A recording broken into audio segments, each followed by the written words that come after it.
दरअसल चंद्रशेखर, जिन्होंने बीते दिनों लखनऊ में पुलिस मुस्लिम समुदाय के एक जलसे में कहा था, आजाद समाज पार्टी ही बाबा साहब भीमराव अंबेडकर के विचारों और विरासत का प्रतिनिधित्व करती है। उनके इस बयान के बाद मायावती की टिप्पणियां आई। ऐसे में प्रदेश का सियासी पारा हाई हो गया। मायावती ने कहा कि देश में बीएसपी बहुजन समाज पार्टी बहुजन हित की एकमात्र अंबेडकरवादी पार्टी है। पार्टी हित में लोगों पर कार्रवाई करने और उनका पश्चाताप करने पर उन्हें वापस लेने की परंपरा है। और इसी क्रम में आकाश आनंद के उतार चढ़ाव और उन्हें मुख्य नेशनल कोऑर्डिनेटर बनाने से बहुत सारे लोगों में बेचैनी है।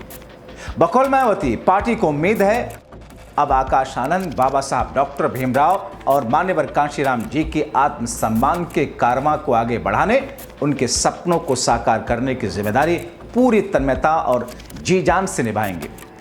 पार्टी को अवसरवादी और स्वार्थी लोगों की कतई जरूरत नहीं।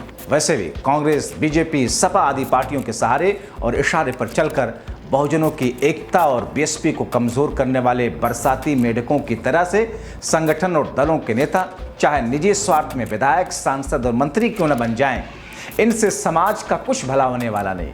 लोग सावधान रहें। तो भतीजे आकाश आनंद की राजनीति के मैदान में सम्मान दिलाने के लिए बुआ मायावती मैदान में। एक तरीके से देखा जाए तो आकाश आनंद को मायावती आजाद समाज पार्टी के चीफ चंद्रशेखर आजाद से बचा रहे हैं। लेकिन मेरी समझ में ये बात नहीं आती। अगर मायावती ने अपने भतीजे आकाश आनंद को बीएसपी के चीफ नेशनल कोऑर्डिनेटर का पद दिया है तो किसी विश्वास की बदौलत ही दिया होगा। कहीं ना कहीं मायावती को लगा उनके आकाश में दम है। आखिर अब राजनीति में उनसे ज्यादा अनुभव वाले नेताओं को उन्हें रिपोर्ट देने होंगे, उनके बताए रास्ते पर चलने होंगे।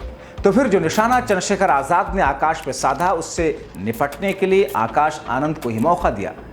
दोस्तों, राजनीति में जिन नेताओं को सहारा मिला वो एक तरीके से जनता के सामने हैंडीकैप हुआ।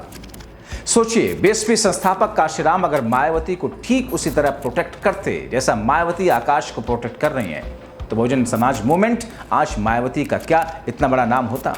सीधी सी बात है, चंद्रशेखर और आकाश आनंद में से किसकी राजनीति में दम है ये तो उत्तर प्रदेश की जनता जानती है। और ये मायावती को यूपी की जनता पर छोड़ना चाहिए। चंद्रशेखर और आकाश को आपस में भिड़ने दें। इस लड़ाई का परिणाम जो भी हो, इसका फायदा न सिर्फ यूपी के दलित समाज बल्कि देश भर के दलितों को मिलेगा, क्योंकि इस युद्ध में हार जिसकी भी हो, दो धाकड़ नेता बनकर चंद्रशेखर आजाद और आकाश आनंद निकलेंगे।